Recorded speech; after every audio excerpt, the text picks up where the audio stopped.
They said no mortal could look upon heaven's door and live, yet Ezekiel did. And what he saw was so extraordinary, so terrifying, that his words still echo across the centuries like thunder rolling over dry bones, a wheel within a wheel. Living creatures with wings of fire, a throne suspended above sapphire skies. What was it that he truly witnessed? A vision of heaven or something far beyond human comprehension? The storm rises, lightning dances across the wilderness, and a voice calls from the heart of eternity. The wind howls across the barren plains. Dust curls upward like whispers of forgotten prayers. Somewhere in the distance, thunder murmurs over the desert, and the scrolls of prophecy tremble as if alive. They said no mortal could look upon heaven's door and live, yet one man did. His name was Ezekiel, son of Buzi, a priest exiled from his homeland, called to see what eyes were never meant to see. The storm rose from the north, heavy with lightning and fire. The earth shook, the rivers bent their reflections, and the sky tore open like cloth. What Ezekiel saw that night would haunt humanity for thousands of years. A wheel within a wheel, alive with light. Wings that moved without sound, eyes that watched in every direction. And above them a throne suspended upon the brilliance of sapphire stone. Upon that throne sat a figure that glowed like burning metal, yet shimmered like a rainbow after rain. The desert held its breath. The prophet fell to his knees, his voice lost to the roaring wind. The heavens had opened, but what had they revealed? Before we continue, tell me, where are you watching from today? Drop it in the comments. And if stories like this one move your heart, make sure to subscribe. Imagine the silence of exile. The land of Babylon stretching endlessly, its rivers winding through sorrow and memory. Jerusalem had fallen. The temple of God where songs once rose like incense lay in ashes. The people of Israel sat beside strange waters, weeping for what was lost. Among them stood Ezekiel, a priest without a sanctuary, a shepherd without a flock. His hands still remembered the feel of the altar stone. His heart still carried the rhythm of temple hymns. And in that emptiness heaven chose to speak. It began with wind. A storm that carried more than dust. The kind of wind that whispers a name only the soul can hear. Ezekiel turned toward the north, his eyes narrowing against the light. There, in the heart of the whirlwind, something moved, burning, brilliant, alive.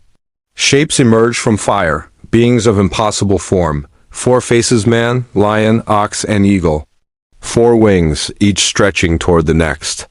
They moved as one, their flight guided not by air, but by purpose. Beneath them, wheels glided in perfect symmetry, wheels within wheels, turning yet never turning, for they followed the Spirit wherever it went. Ezekiel watched, trembling. The light was not of this world. It pulsed like thought, breathed like life itself. Above the creatures stretched an expanse clear as crystal, terrible in its beauty. And there, upon the expanse, a throne of sapphire, radiant with flame. Upon the throne a figure shining like polished bronze, encircled by a halo of rainbow light. Ezekiel fell on his face. His body trembled, yet his spirit rose. He knew he stood not before an illusion, but before the likeness of the glory of the Lord. In that instant, heaven and earth were one breath apart. But what did he truly see? A vision of God's throne? A symbolic revelation meant for the exiled? Or something deeper, a doorway between realms, where creation meets its creator? The scriptures tell of the heavens opening, yet the light came not from above, it came from the north, as though a door had been unlocked in the fabric of existence itself. A hidden passage, a gate between the divine and the mortal. Ezekiel was chosen to witness what others could not. He was shown that even in exile, God had not departed. The temple might have crumbled, but the throne remained. The people might have been scattered, but the Spirit moved still. The vision was both comfort and command, a message wrapped in fire and awe.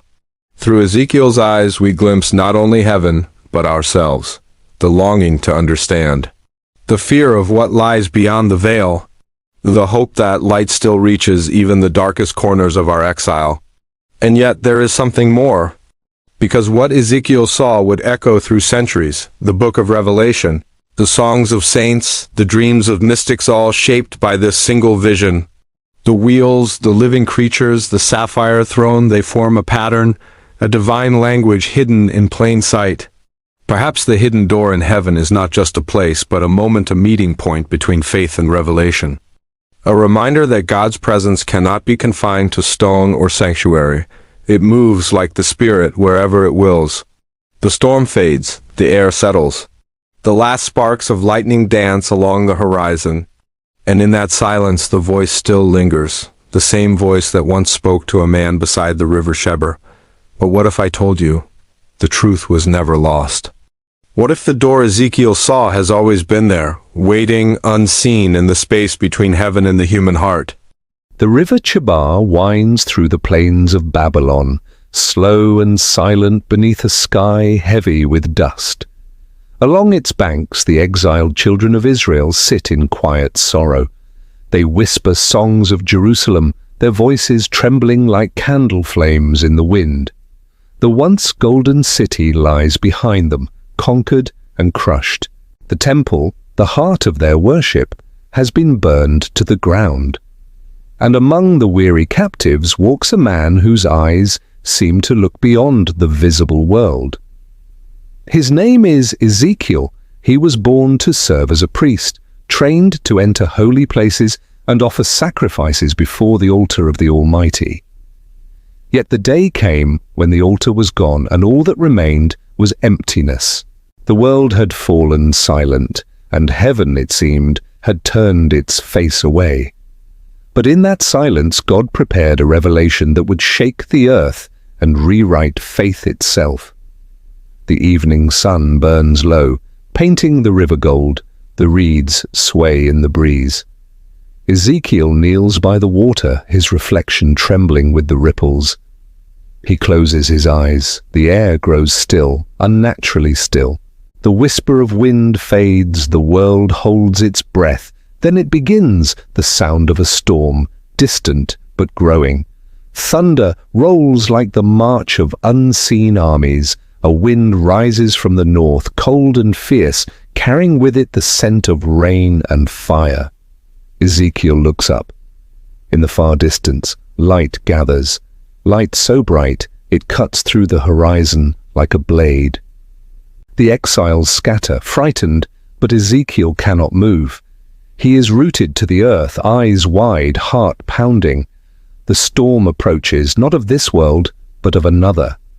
A great cloud swirls toward him, filled with lightning that flashes and folds upon itself. Within it glows a fire, brilliant and alive, as though the heart of creation had been set aflame. And from that fire come shapes, forms that move like thought and thunder. He sees 4 living beings, each unlike anything he has ever known. Their bodies shine like polished bronze, their wings hum with power. Each has 4 faces, the face of a man, the face of a lion, the face of an ox, and the face of an eagle. Their presence is both majestic and terrible.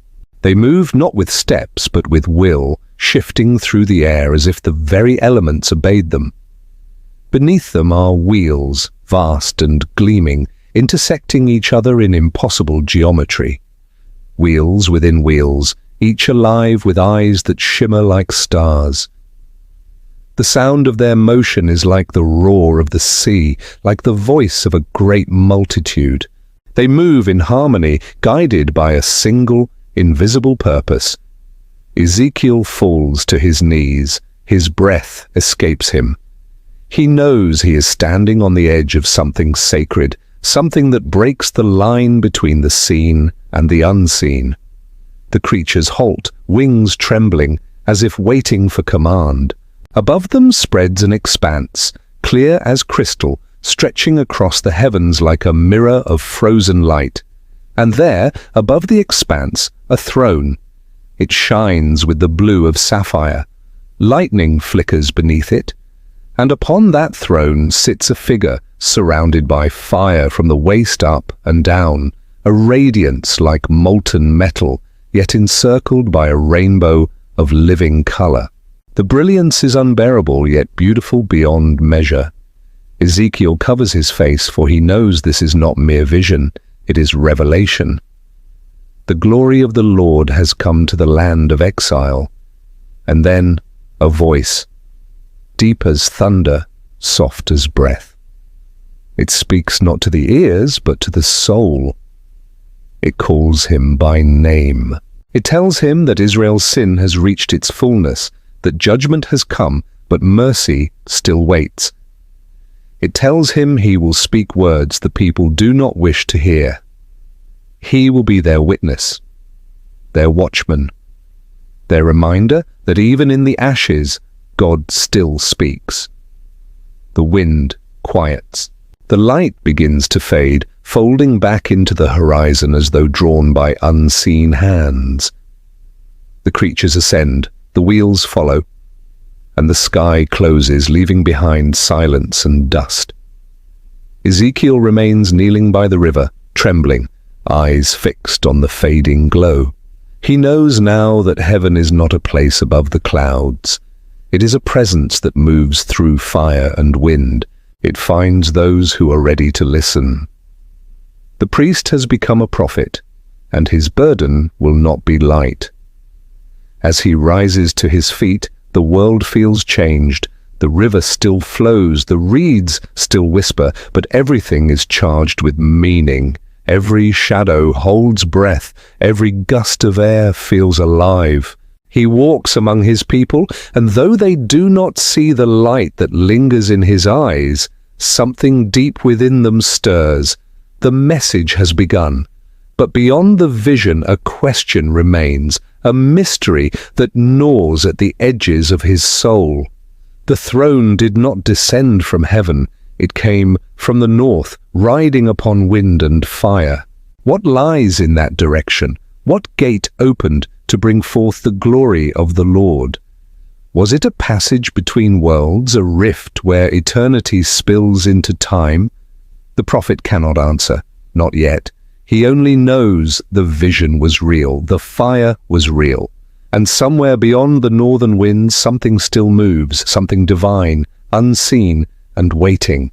And that's when the prophecy began to unfold. The days that followed were heavy with silence. The people went about their tasks under Babylon's watchful eye, but every dawn carried an unease they could not name. Ezekiel no longer slept soundly. The wind at night whispered the same low hum that had filled his ears beside the river. His dreams were full of fire, of eyes in the dark, of wings that stretched across eternity. The vision had ended, but it had not left him. When he spoke, his voice carried the weight of the storm. "Thus says the Lord," he would cry, "you have turned your faces from the light, and so the light has turned its face from you." The people flinched at his words. Some wept, others turned away, muttering that the priest had gone mad. But those who looked closely could see it, the reflection of something otherworldly still flickering in his eyes. The conflict was not only in the hearts of men, it was in heaven itself. The throne of glory had descended not in celebration, but in judgment. For years, the people of Israel had chased idols, building altars to false gods, trading the voice of the Almighty for the comfort of gold and grain. And now, even in exile, their hearts remained stubborn. They longed for deliverance, but not repentance. They prayed for freedom, yet refused to kneel. Ezekiel was caught between mercy and wrath, between the fire of revelation and the dust of disbelief.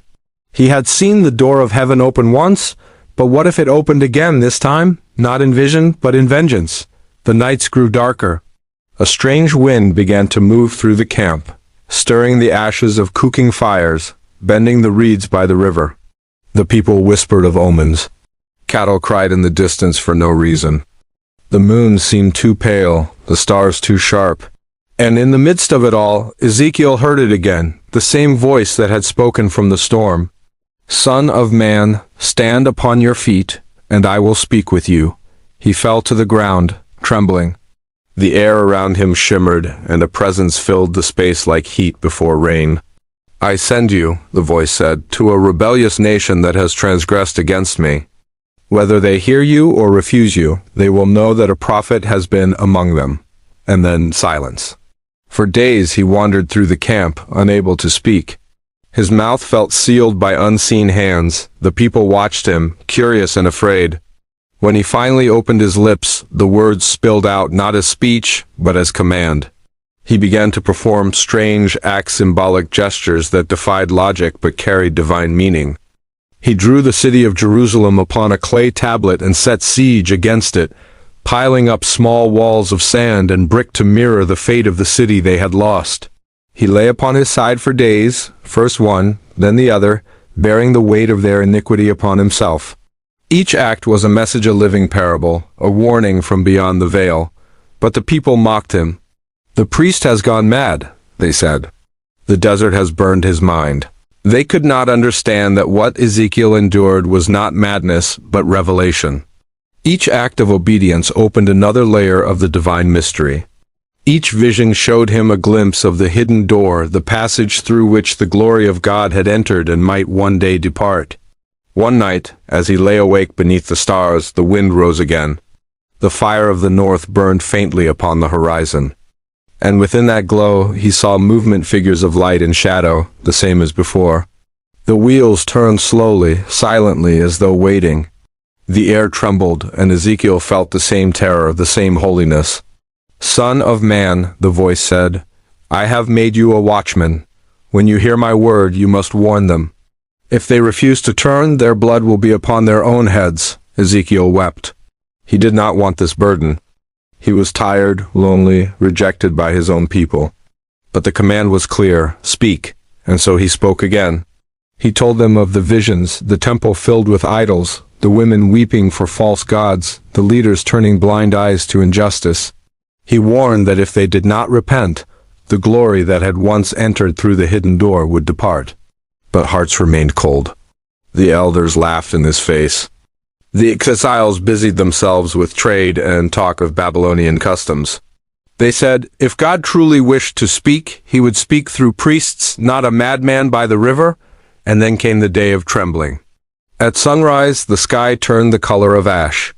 The air smelled of iron. The people looked upward, shading their eyes, for something shimmered beyond the horizon, faint, but growing brighter. A pillar of light, like fire drawn across the firmament. The same light Ezekiel had seen when the heavens opened. He fell to his knees, tears streaking his face. "He comes," he whispered. "The glory returns." But this time, the voice that filled his soul was heavy with sorrow. "Son of man, see what they have done. My sanctuary has become a den of idols. My people have filled it with shadows. The glory shall depart from the threshold of my house." And Ezekiel saw it. He saw the living beings once more, the wheels rising, the wings unfolding. The light lifted from the earth and began to move away from the temple, away from the people, toward the eastern mountains. The door that had once opened to reveal God's presence now became the passage through which that presence withdrew. The prophet cried out, but the wind drowned his voice. He watched the fire ascend, growing smaller, fading into the distance until only emptiness remained. The door was closing, the light was gone, the people felt it before they saw it. The warmth of the divine presence that once filled their hearts was replaced by cold dread. The songs of faith died on their lips. And yet still, they would not listen. Ezekiel's conflict was no longer only with them, it was with himself. How could he bear the knowledge of divine absence? How could he carry both revelation and rejection? Every breath felt like judgment. Every prayer ended in silence. But the voice returned once more, gentle and terrible. "Do not fear, son of man. The door may close, but it shall open again. The glory departs only to return in greater splendor. Speak this to them. Even in exile, my covenant stands." Ezekiel lifted his head, trembling with both hope and sorrow. The fire in the north had vanished, but its echo burned within him. He knew then that the vision was not only about judgment, it was about restoration. The hidden door of heaven was not an ending, but a promise waiting to be fulfilled. And as he rose to deliver that message once more, the people turned their faces away. The storm gathered in silence above Babylon, unseen, waiting for the moment when prophecy would become truth. And that's when the heavens began to stir again. The night before it happened, the sky above Babylon was too still. Even the wind had forgotten how to move. The exiles slept restlessly, tormented by dreams of cities they could no longer return to. But Ezekiel did not sleep. He sat beside the river, his reflection flickering in the dim light of a lantern, his thoughts circling the same endless question. What was the hidden door? The one that had opened in fire and thunder, through which glory had entered and then departed. He had spoken every word given to him. He had warned, wept, and waited. Yet the silence of heaven pressed against his chest like stone, until suddenly the silence broke. It began with a vibration, a low hum that seemed to rise from the earth itself. The river quivered. The reeds shivered as though brushed by invisible hands. Ezekiel looked up, and the stars above him seemed to blur, to shift, to breathe. A great light spread across the sky, not harsh, but soft, like dawn bleeding through midnight. And in that light, the shape of the throne returned. It was not like before. It did not come in storm or fury. It came in stillness, moving as gently as breath. The same sapphire radiance, the same living fire, but now tempered with something else, sorrow. The creatures were there again, their wings folded, their eyes dimmed as though mourning. The wheels turned slowly, humming with sound too deep for human ears. Ezekiel fell to his face, trembling, but the voice that spoke was different. It was not thunder. It was not command. It was grief. "Son of man," it said, "these are the abominations of my people. They have carved idols in secret chambers. They have lifted prayers to false gods beneath the shadow of my name. They say, 'The Lord does not see us, but I see.' I see all." The vision shifted. Ezekiel found himself no longer by the river, but standing within the very heart of Jerusalem. He was there, yet not there, spirit carried by spirit. He saw the temple again, but not the temple he remembered. It was darker, smaller somehow. The walls wept with soot, and the air was thick with the scent of incense and deceit. He moved through its corridors and saw them elders of Israel kneeling before painted beasts, women mourning idols, priests whispering to statues. And there, behind the thin wall, he saw something more terrible still, a small hidden chamber, lit by the glow of a single lamp. Upon its walls were carved the likenesses of creeping things, serpents, and symbols no human hand should have traced. In that moment, Ezekiel understood the truth. The door to heaven was not the only door that had opened. When humanity turns from the light, another door opens, a darker one that leads not upward, but inward, into the heart's corruption. He fell to the ground, weeping. "Lord, will you destroy all that you have made?" The voice answered softly, "No, son of man, I will purify it." And then he saw it, the vision that would change everything. A man clothed in linen appeared, radiant and calm, carrying an inkhorn at his side. Behind him followed 6 others, each holding weapons of judgment. The Lord called out to the man in linen, "Go through the city and mark those who sigh and cry for the abominations done within it. Spare them, but as for the rest..." The words hung in the air like a sword. Ezekiel's heart broke as he watched. He wanted to turn away, but he could not.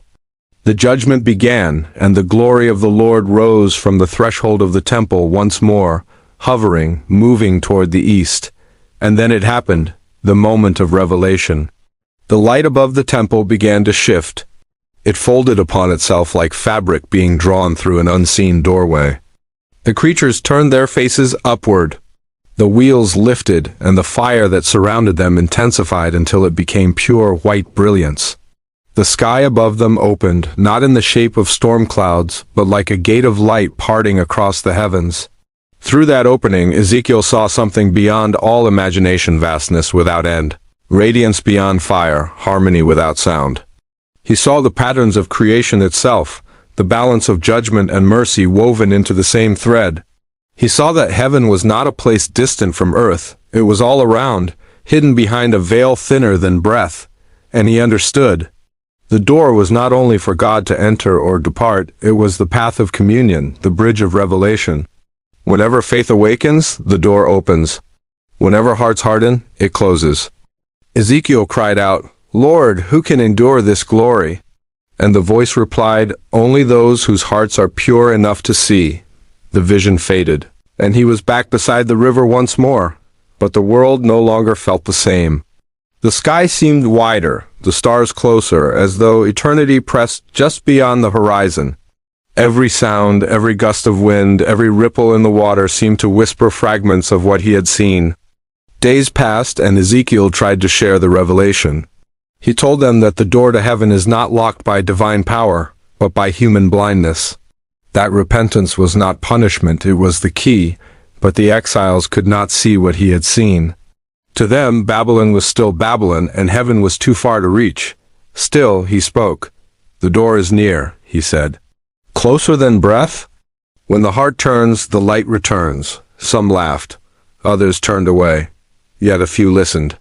They saw the fire in his eyes and the calm in his voice, and they began to wonder if the impossible could be true, that even in captivity, God was near.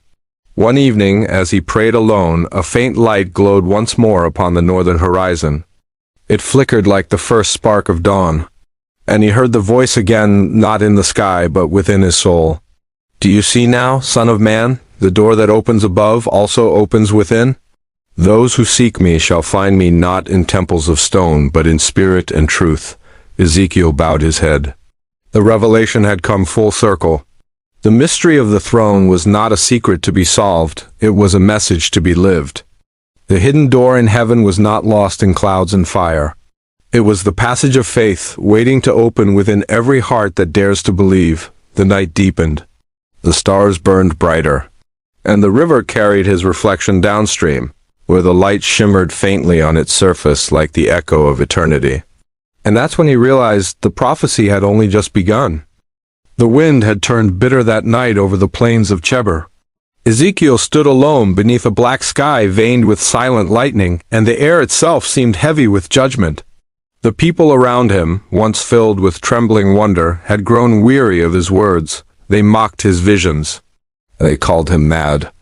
The shimmering glory that once burned above the river had become, to them, a story for frightened children. And so faith began to decay. It starts slowly, the fall of a soul, not with rebellion, but with forgetfulness. The sacred becomes familiar. The voice of heaven becomes background noise. The people of Israel, wearied by exile, began to carve new idols, whispering that perhaps their father's God had turned away forever. Ezekiel watched in silence as the same people who once bowed in tears now laughed beneath pagan banners. And the Lord's silence, for a time, allowed them to think he had grown weak. But the heavens were not quiet. One night, as Ezekiel prayed in the stillness of his tent, the wind tore through like a living flame. The scrolls he had kept bound in linen burst open and danced wildly around him. And from the east, that same direction where the glory had once risen, came a sound like the roar of rushing waters. He fell to his knees. He did not dare raise his eyes, for he knew that sound.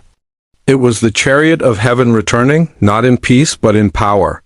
And then came the vision of the temple. It was no earthly structure. It glowed like burnished gold and breathed with light. Angels moved within its gates as if made of storm and fire. But around it, Ezekiel saw darkness creeping, a slow, living shadow crawling across the sacred thresholds. It whispered with the voices of men. He saw priests defile the altar. He saw idols hidden in chambers behind holy walls. He saw the elders of Israel turning their backs toward the sanctuary, their faces to the east, bowing to the rising sun.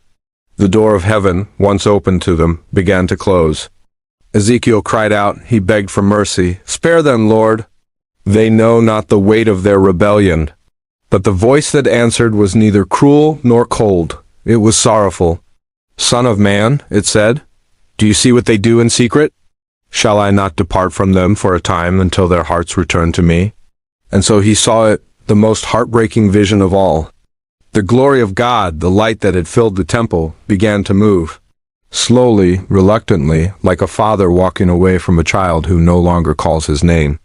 It rose from the inner sanctuary, crossed over the threshold, and hovered above the mountain to the east.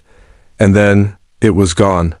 Silence filled the heavens. The cherubim folded their wings. The wind died. And for the first time, the prophet knew what true absence felt like. Not the wrath of God, but his withdrawal. Days turned to weeks, and the exile deepened. The people's hope crumbled. Those who had mocked Ezekiel now came to him with hollow eyes, asking, "Where is the Lord you spoke of?" He could not answer them. for the door had shut. Yet, even in that silence, something stirred within him, a whisper, faint as the rustle of olive leaves. "Right," it said. "For though my glory has departed, it shall return. Though my people are scattered, I will gather them again. And the door that is closed today shall open again in the appointed time." Ezekiel took his quill and wrote by candlelight, hands trembling. He wrote of the temple yet to come, one without corruption, where the river of life would flow from beneath the altar, where every nation would drink and be healed.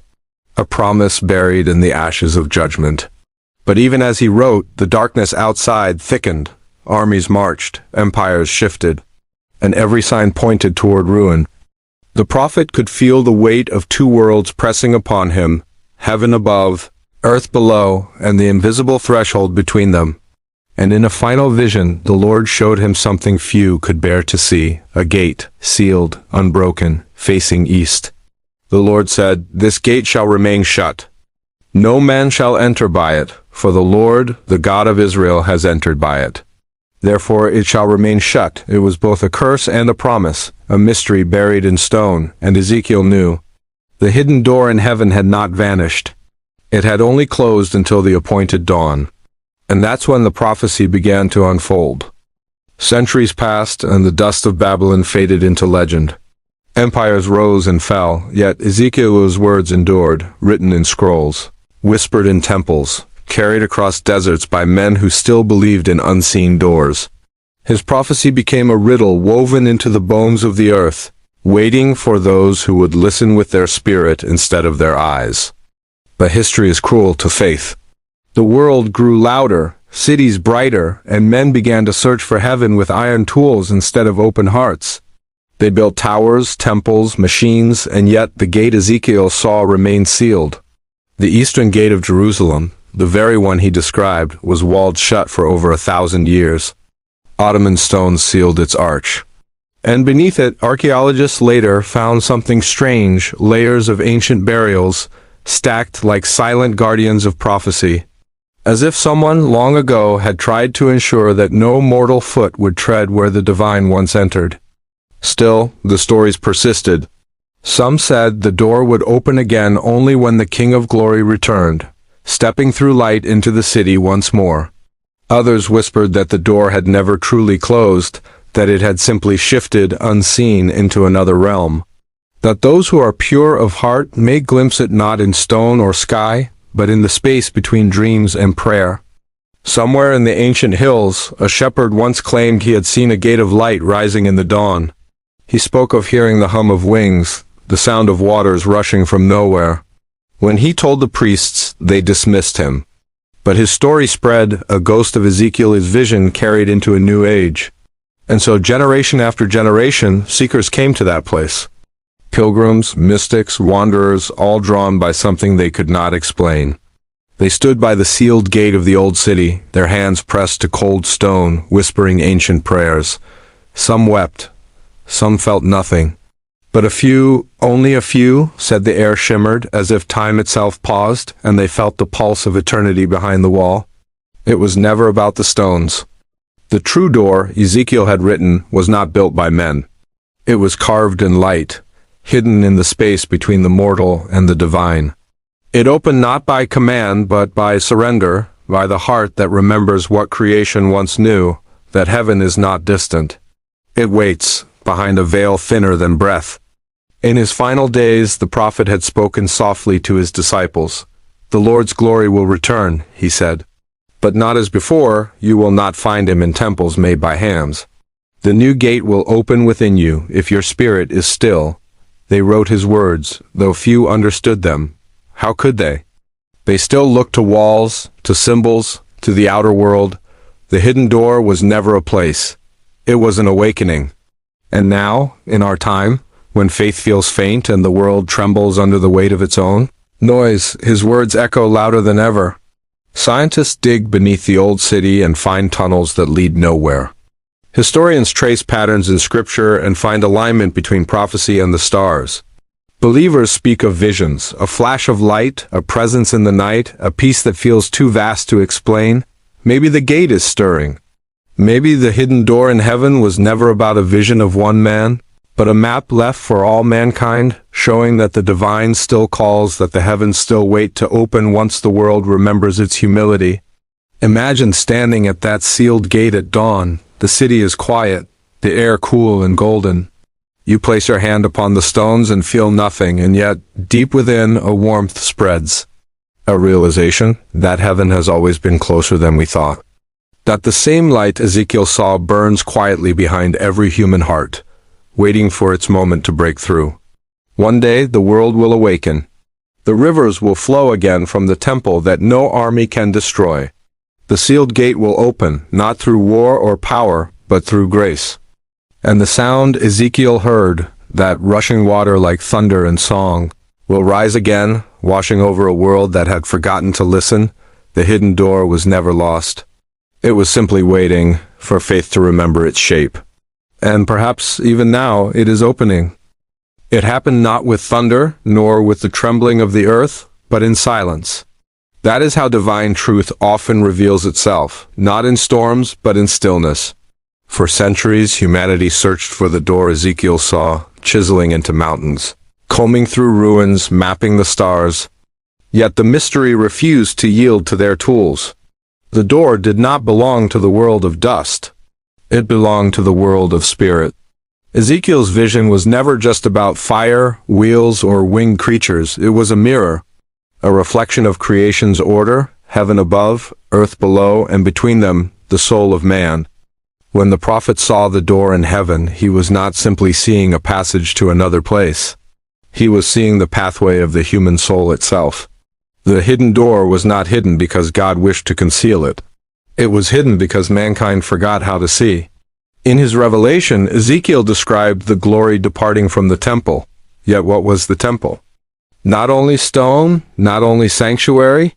The temple was man himself, the dwelling of the divine spirit. And when corruption entered, when idolatry replaced reverence, the glory withdrew, not from the building, but from the heart. The door closed. But in the stillness of exile, the prophet heard the promise, I will give you a new heart, and a new spirit I will put within you.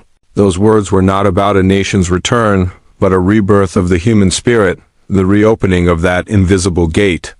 Now, as centuries flow like rivers toward the end of time, the symbols align once again.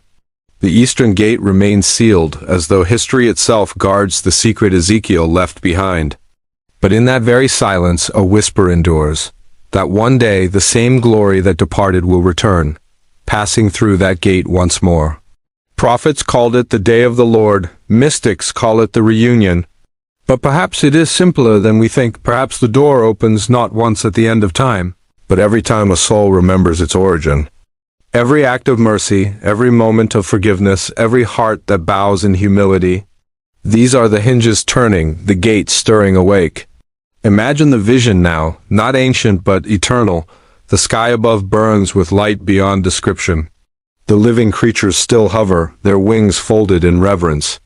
The wheels of fire turn in silence, and in their motion all creation spins, galaxies, stars, atoms, breath. The voice that once thundered over the river now speaks in whispers through every living being. The door was never far. You have carried it within you all along. In that moment, Ezekiel's mystery resolves. Heaven is not a place to be reached, but a reality unveiled. The throne he saw, surrounded by emerald light and living fire, was not in the distance. It was the heart of existence itself. And the river flowing from beneath the temple, the one he saw heal nations, was the current of divine life that never ceased to flow, even through exile, even through silence. The hidden door in heaven was never sealed by stone or time. It was sealed by forgetfulness. And now, as faith awakens again in a world hungry for meaning, the prophecy breathes anew. Every prayer uttered in sincerity, every tear shed in repentance, every moment of wonder, they are all keys turning the lock. For the prophet's vision was circular. What began with glory will end with glory. The door that closed in judgment will open in mercy. And when it does, the world will not hear trumpets or see lightning. It will simply awaken as if from a long sleep to find heaven not above but all around. The wind will rise again, soft and golden, carrying the same voice that spoke to Ezekiel beside the river. Son of man, stand upon your feet, and I will speak to you. And all creation will understand. The door never led outward. It led inward, to the divine that waits behind every heartbeat, patient and eternal. The same light that once filled the temple now waits to fill the human soul once more. And when it does, the prophecy of Ezekiel will finally be complete.